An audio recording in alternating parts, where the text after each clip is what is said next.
What is up, everybody, and welcome to the All-NBA show powered by FanDuel, America's #1 sportsbook. Get started with $150 in bonus bets if you win your first $5 bet at FanDuel.com/All-NBA. Wednesday here for the All-NBA show. I'm your host, Adam Mares. I'm joined by my esteemed colleague, Tim Legler, who is loving EuroBasket more every single game. What's going on, Legler? I was, Adam. I'm not going to lie to you. I was until this doubleheader was just, you know what it was? And we had some great individual performances. We're going to talk about those, but it was more just the game, the entertainment value and the drama factor were not there. I didn't feel like in either one of these games. And it is what it is, man. But, regardless, there's some interesting stuff to talk about because you had some great individual performances. Yeah, there were some great individual performances, and you are right. These last two games that we're going to talk about today, Turkey getting the win over Poland, Greece getting the win over Lithuania. Both of them were 15-point games in the second half at a certain point. Both of them had some fake, I think, intrigue down the stretch where there was like a fake run. But yeah, they were lopsided games, and we're going to get into both of them. But really what we're going to talk about is the performances of the two-star players, Alperen Sengun and, of course, Giannis. And we're going to start with Sengun and Team Turkey, who I think has just as good a chance as anybody remaining in this tournament as winning it all. They get the win 91-70 over Poland. Alperen Sengun, 19 points, 12 rebounds, 10 assists. He almost had that at the end of the third quarter. Didn't really put up that many stats in the fourth quarter, but he was making some passes early on, legs, including one that wasn't even an assist. It should have been. I think it caught the receiver off guard. Over the shoulder, like spinning, then throwing it over his shoulder right on target. It was such an impressive pass. And then, of course, that spinning ball with the white part made it look even cooler in the air. But that play, man, and the passes he was making in the first quarter, they really impressed me. Yeah, and I think the only center in the league capable of making, in the NBA, capable of making those passes is Jokic. And it was very Jokic-like, that particular pass.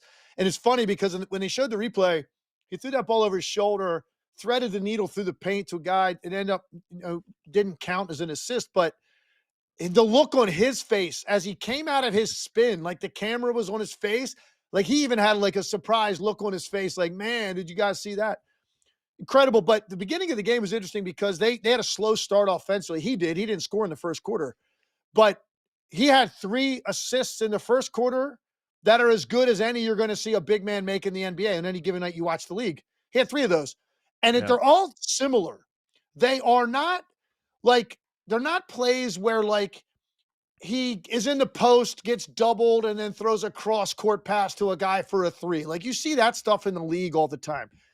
It wasn't like a situation where he made a play off of like a dribble handoff for an assist, then racked up one. Now, I'm talking about the same type of action, which is he's very, very good at getting himself into the lane, like sort of from the wing, at an angle, or maybe even as a post up, and then spinning into the lane, and then picking the ball up, and then just freezing people with his eyes along the baseline, where those defenders now get caught watching him, and guys cut behind them along the baseline.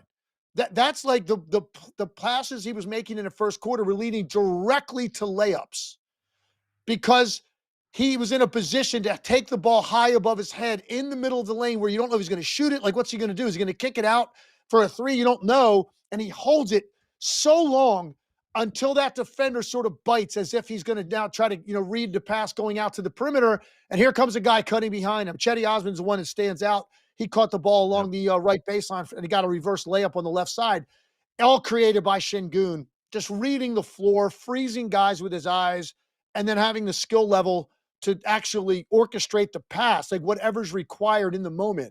All of them it felt like all of his assists were layups. Like, that's powerful because that's just gutting a team. When Right. you're kicking out a guy makes a 20-foot shot, man, some of that's just like, hey, man, the guy made a hell of a shot. And when you're talking about spoon feeding your teammates for layups, that's a totally different level of playmaking. And that's what Sengun did in this game.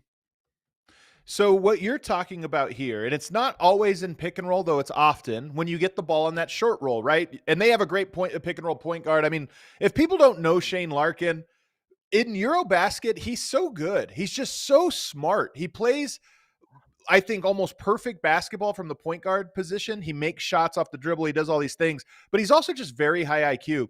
But he gets him the ball. He draws two, and then he gets him the ball. So you got 4-on-3. And what you're talking about is most bigs and really even most guards or wings, they're sped up to make a play. Like I catch it, I go and I kick it to the corner. I find the guy who's open. He almost like intensifies the tension. He holds it for a second and waits. Like you're half committed. You're trying to play in between. I'm going to wait till you're fully committed one way or the other. And I'm going to just slowly inch towards the basket so that you have to now step up on me. And that's when I get it. And that's the thing that he is perfecting, is that ability to slowly force the defense to commit so that opening isn't a kick out contested shot. It's a layup.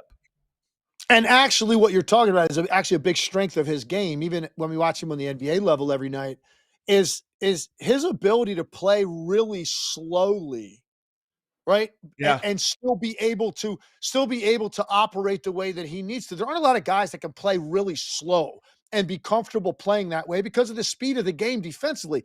But even the stuff that he does you'll see him in an NBA game where he's kind of just facing up, and all of a sudden he just goes up real slow on one foot and Yeah. shoots that little jump shot. And you're like, that's the strangest thing I've ever seen.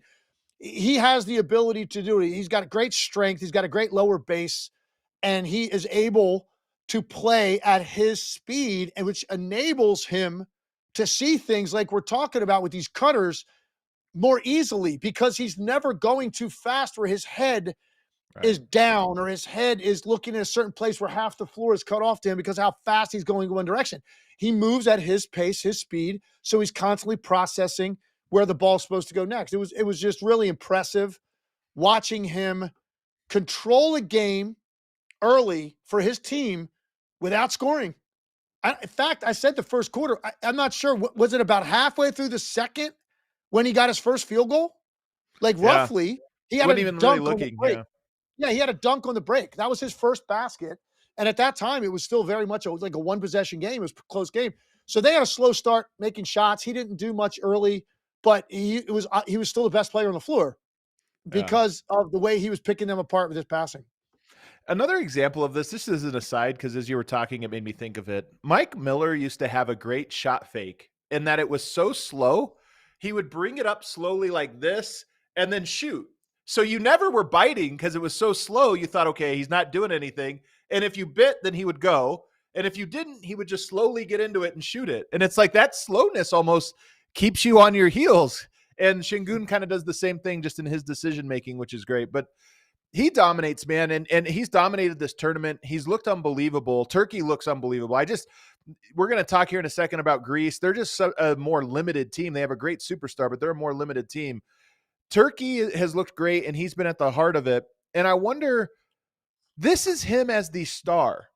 He has not yet been the star of Houston. He has been one of the stars, but he's been growing into that. He's 23 years old. They've got Fred VanVleet. Now they've got Kevin Durant. And I just wonder, is he going to have to sacrifice to make room for Kevin Durant, which would be understandable?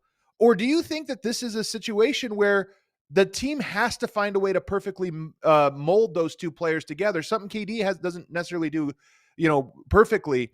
Because I think Sengun's good enough to be a true running mate for Kevin Durant. And I worry he's going to be a screener and, a two, not a 1B, but a two in that pecking order.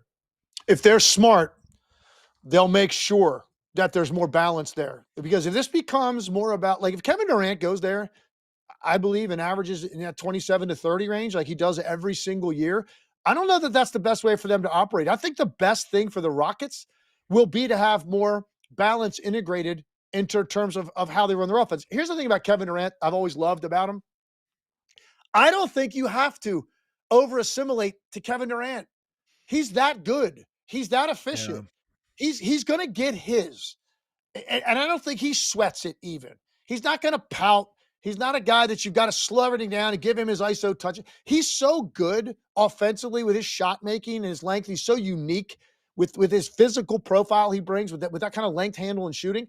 He's going to be fine. So that's why I think it's important that you do make sure Sengun continues to get the touches that are prominent in a number of possessions. And don't forget, you're also going to have Amen Thompson taking on more of a role offensively, as you saw it at the end of the year last year. This guy's headed for stardom in this league. To what level remains to be seen, because I think some of that's going to be how much does he add some shooting to his game. Because if he doesn't add any shooting, if he stayed this way, he's got a chance to be a perennial all-star. Can he be a superstar? Can he be first team all league? With that defense, if he adds the shooting to go with his handle and other things that he does, his rebounding at the small forward spot, that remains to be seen. But if he does add that, you have to also continue to make sure you're nurturing his game. So to me, if this becomes Kevin Durant centric offense and we're talking about that, I don't think that's going to serve Houston in the best way. Maybe this is a year when Kevin Durant averages 23, 24. And he'll still do it shooting 50%. He's done that for like 12 straight years. He's not going to shoot under 50 because he's too good a shooter. But maybe that's more like what his numbers come down to keep Sengun feeling important and prominent. And with the emergence of Amen Thompson and what that's going to look like, that might be the best thing for Houston. Whose development do you think is more important this season? Amen Thompson or Alperen Sengun's? And I'm not talking long term. I'm just saying this year, if only one of them could sort of step into more of a star, superstar role, who would you pick? Man, I think Amen Thompson still has a lot more to grab as a player in player development than Sengun does. I love Sengun. I don't know how much more Sengun is going to add to his game between now and the next 5 years. I think he's going to be he's very impressing similar. me in this EuroBasket so much because I'm with you, but he's impressing me. I know. I want to be clear about this. He's impressing me too. But you got to look at some guys and go, what exactly would he add? Like, what would he add? Do you see Sengun being a guy that averages 25 and 13 and 9 dimes? He's not going to do that at the NBA level. I just don't believe he's going to get to those. So he's already basically almost like a 2010 guy. Right. And you can run your offense to him. And I think that's what it'll look like in 4 or 5 years. It's all-star caliber. It's all league caliber. I thought he was third team all NBA. He got my vote. So he's already an all NBA caliber player. Is Sengun going to be a first team all NBA player? I don't know. I don't know if he can get there. I think Amen Thompson has the chance to do that. So for me, just based with your question to me, the premise for me is who has the most that they can still grab in terms of their ceiling. And I think that would be Amen Thompson. But think about what we're saying. If this is your core three, Houston Rockets are going to have a hell of a year, man. This is going to be a really fun team to watch, adding Kevin Durant to that mix. I don't want to say I was skeptical of the Rockets because I think they were going to be a top 3 team in the West. So I was high on them and the way everybody else was. But I was skeptical because there's so many questions for me around how that team. Now, what's the pecking order? What's the style? Who sacrifices the most? Sengun and EuroBasket has me thinking they're a little bit better than I was giving them credit for, just because I think he looks like he is ready to level up a little bit. And I'm just so curious to see how it all comes together for him. They got the win. It wasn't that compelling of a game. As you said, Turkey was by far the better team than Poland. And so it wasn't that compelling, but the next one will be, because they're going to take on Greece. We're going to take a quick break, and on the other side, we'll explain how Greece got there against a Lithuanian team that was almost basically home court playing in Latvia.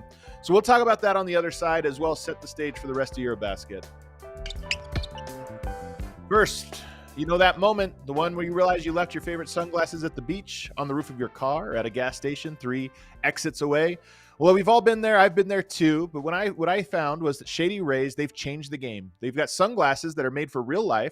They're very good looking, stylish, in some cases athletic. They got ski goggles, polarized, durable, all types of different options for you. But the wild part is if you lose or if you break them, either one, you break them, I just sat on them or whatever happened, lose them, just your own fault. You don't even need an excuse. Yes, I left him. I left him at the gas station and now I don't have him anymore. Shady Rays will send you a brand new pair. No guilt trip, just replacements.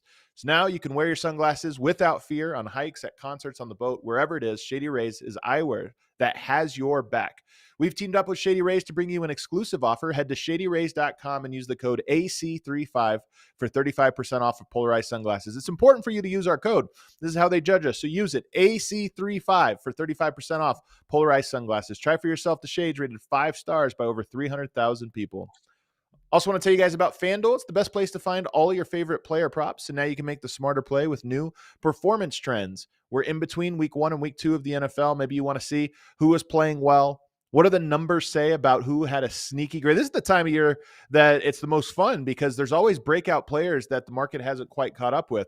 You want to see if a guy's hitting that over consistently or maybe even flirting with a potential triple-double. Get the latest stats right inside the app and see who's heating up. And once the game starts, that's when things get interesting. You can combine live prop bets into a same-game parlay for a chance to win big. If you don't already have FanDuel, it's not too late to get in on the action. You'll get started with $200 in bonus bets if your first $5 bet wins. Just visit FanDuel.com/AllNBA to join today. Make every moment more with FanDuel, an official sports betting partner of the NBA. Must be 21 or older and present in select states. For Kansas in affiliation with Kansas Star Casino, or 18 plus and present in D.C. First online real money wager only. $5 first deposit required. Bonus issued as non-withdrawable bonus bets, which expire 7 days after receipt. Restrictions apply. See terms at sportsbook.fanduel.com. Gambling problem? Call 1-800-GAMBLER or visit fanduel.com/RG. Call 1-888-789-7777 or visit ccpg.org/chat in Connecticut or visit mdgamblinghelp.org in Maryland. Hope is here. Visit gamblinghelplinema.org or call 800-327-5050 for 24/7 support in Massachusetts or call 1-877-8-HOPE-NY or text HOPE-NY in New York. All right, back here, segment 2 of the All-NBA show. Going to have another episode for you tomorrow because there are games that have happened this morning or will happen a little bit later than today that we're going to talk about later. Finland got the win. We'll talk about that one over Georgia. And then Germany-Slovenia is happening here in about an hour. We'll be breaking that one down for you tomorrow. But first, Greece gets the win over Lithuania. I thought that the Turkey game was not close, but I enjoyed some of the highlights and some of the different things. This one was also not that close. The final score makes it sound like it, but Greece, I thought, controlled the second half of this game. But this one I thought was a bit of a slog. Valanciunas had 24 points, 15 rebounds, and 1 assist. Giannis put up 29 points, 6 rebounds, 2 assists, including a couple of his classic signature Euro step, dunk, and ones that just like come out of nowhere. What stood out to you about this one? Well, first of all, man, he's just amazes me with the stuff that he does in games, in traffic, because he doesn't just score or finish. Like, what he does to you is humiliating. It's humiliating defensively because you think you're in a half decent spot to like guard him. Your body is between him and the rim. And then he just jumps and he's so quick off his feet and so long. Before you know it, the ball is being thrown through the rim before your hands even have a chance to react and get vertical, because of that incredible length and power that he plays with. He was incredible in this game. He's been incredible in every game in this tournament. He's going to have to probably play his best game to win. I do think that this is a pick'em game. I don't think Turkey should be a prohibitive favorite. I do. And it's mainly because of the Giannis factor. Well, what that guy is capable of on a given night. Is anybody going to be shocked if Giannis, has a 30-point, 16 rebound game? Nobody will be, right? That's what he's capable of. And if that's the case, he's putting and maybe he gets Sengun in foul trouble. And that's a factor in the game. Like, you don't know what the guy is capable of doing. I understand Turkey has, 5 guys with NBA experience, including Shane Larkin, who hasn't played in the NBA in like 6-7 years, but he's got 250 NBA games under his belt. And you were lauding like what he is as a player. He's a high-level player. And then they've got 4 other guys that have got current NBA experience going on, including a guy that was almost all NBA in Sengun. So I understand that just on paper, Turkey's got the talent, right, and the name recognition, and they've got a guy like Sengun. But Giannis Antetokounmpo is capable on any given game of offsetting all of that with the way he can dominate you on both ends. And if he's gutting you at the rim and drawing fouls and all that, the tone of the game is going to change. So for me, I think this is a pick 'em game. I'm not going to be shocked if either one of these teams wins. I'm going to take Turkey in a lopsided one, but I will indulge you in this. There is a path for them winning because, to your point, Sengun is so important and he's been so great, but Giannis is not a good matchup for him. That is a tough one. And maybe you could make the case the other direction, but you brought up foul trouble. There's only 5 fouls in EuroBasket. So foul trouble is easier to get a guy kind of thrown out of a game. And then when you talk about Giannis is always attacking, just getting downhill and attacking. Now, you collapse on that and kick out, and I don't know if Greece has the shooters. In fact, I would say they don't. They would need a lucky game from behind the arc to kind of close that gap. But let's say you hit a couple and you're able to put that pressure on. That's where this tilts in the other direction. Sengun is irreplaceable for Turkey. Giannis is a bad matchup, and I have to imagine Giannis is going into that game with his perspective of just attack him relentlessly. Try to go at the rim every single time and see what happens. And if you do it, it would be an unbelievable carry job by Giannis. If he gets them through that, man, against, a team with 5 guys with NBA experience, yeah, it would be, man. It would be incredible. The one thing that gives Turkey a great chance, in addition to the talent, like we didn't talk about this in the last segment. We talked about the game, their win. I don't know that I've seen a number like this, too many box scores ever. They assisted on 87% of their made baskets. 87% of their baskets in the game. 26 out of 30 were assisted field goals. Their ball movement and their action they run and how decisive and quick they move the basketball. And then, of course, Sengun, with his ability, and we talked about it, with his ability to pick you apart by getting the ball in the middle of the floor and how difficult that is to defend because of his vision and the way he freezes you. So that is a big challenge for Greece. Are you going to be able to have the determination and the communication, possession after possession after possession, to defend the ball, to defend the ball movement that Turkey hits you with? I think it's going to be a major factor in the game. If Greece can get that number down, where Turkey is forced to play a little bit more off the dribble, deeper into the clock, if they're able to do that, then I think Greece has a great chance. And Turkey's commitment has to be to get 5 guys back in transition, take away as much of the early stuff from Giannis as you can, because that's really when he's been done most of his damage in this tournament, is ahead of steam, guys backpedaling. They're not shoulder to shoulder. There's a gap there. That long stride, he's through him, he's at the rim, and it's demoralizing what he can do to you. So that's Turkey's thing they have to control. Giannis in the open floor, just like any NBA game, Adam, on a given night when Giannis plays. Can you get guys back with their shoulders square to the ball and not allow him to split you defensively in the open floor? Because it's over if he does that. So Greece, defend the ball movement, the screening, the off-ball screening, defend sometimes 20, 25 seconds of ball movement. And then for Turkey, it's going to be get back in transition and make Giannis play more against a half-court set. Let me ask you this one about Adem Bona. What have you thought about him? Because he's the understudy now for Sengun, and I actually have been impressed with him. Well, I've seen him play a ton, for the Sixers, and I've always liked him. You're talking about, and he got an opportunity with all the time Embiid missed. You're talking about a guy that he's just got that incredibly high motor. Right. And he was actually out in Vegas this summer as well. And you see this guy, and it just stands out for a guy that big with that kind of frame to be that light on his feet. He runs on the balls of his feet. He's so bouncy. He's so energized defensively to cover ground.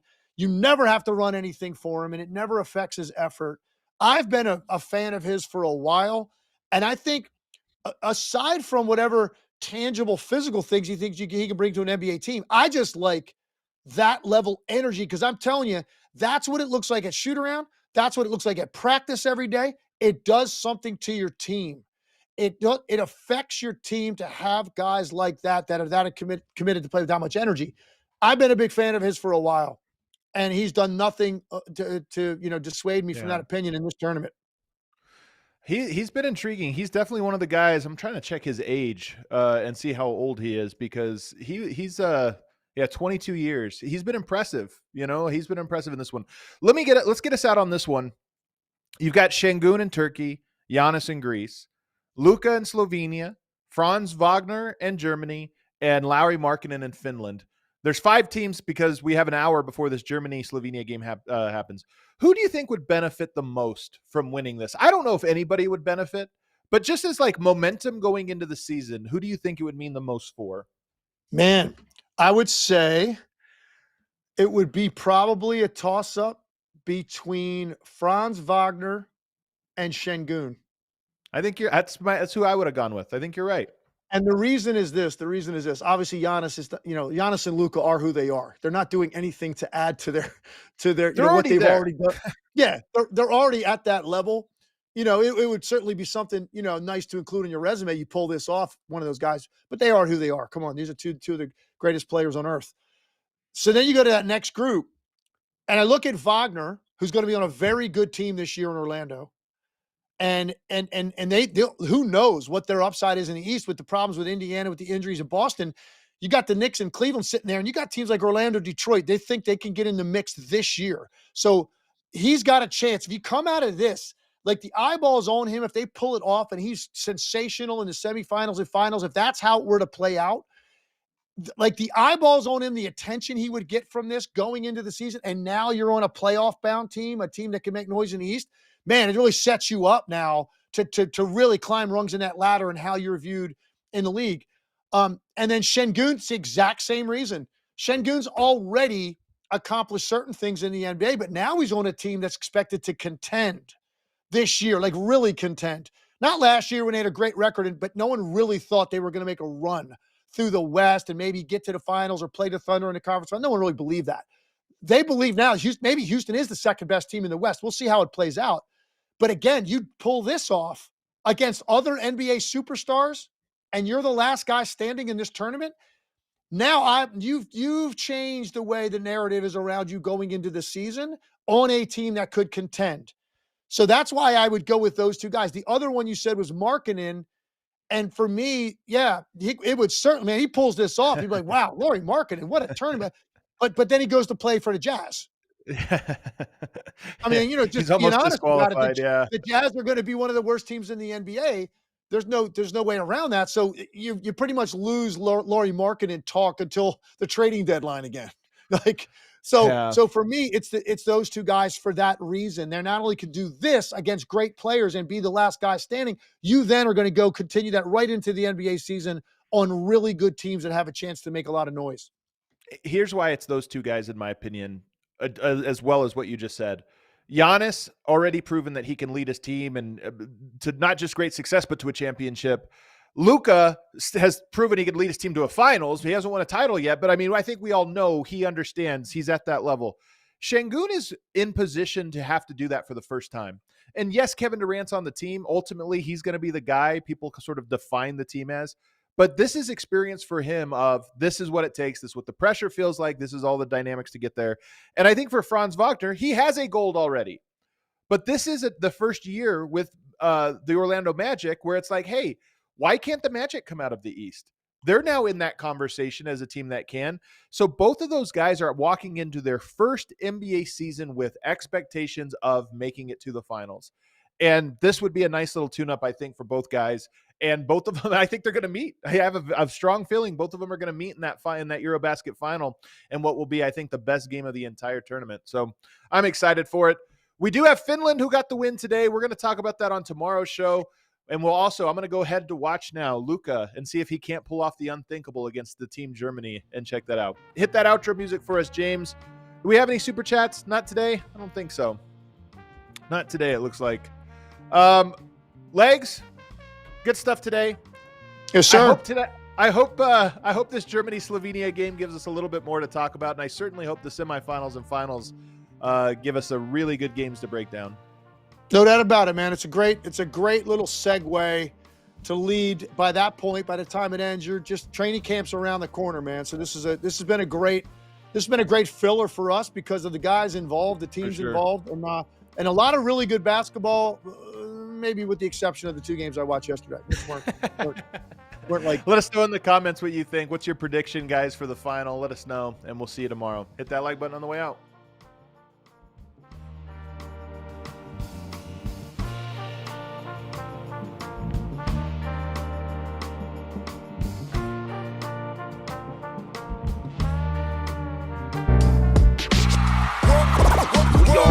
like the mayor.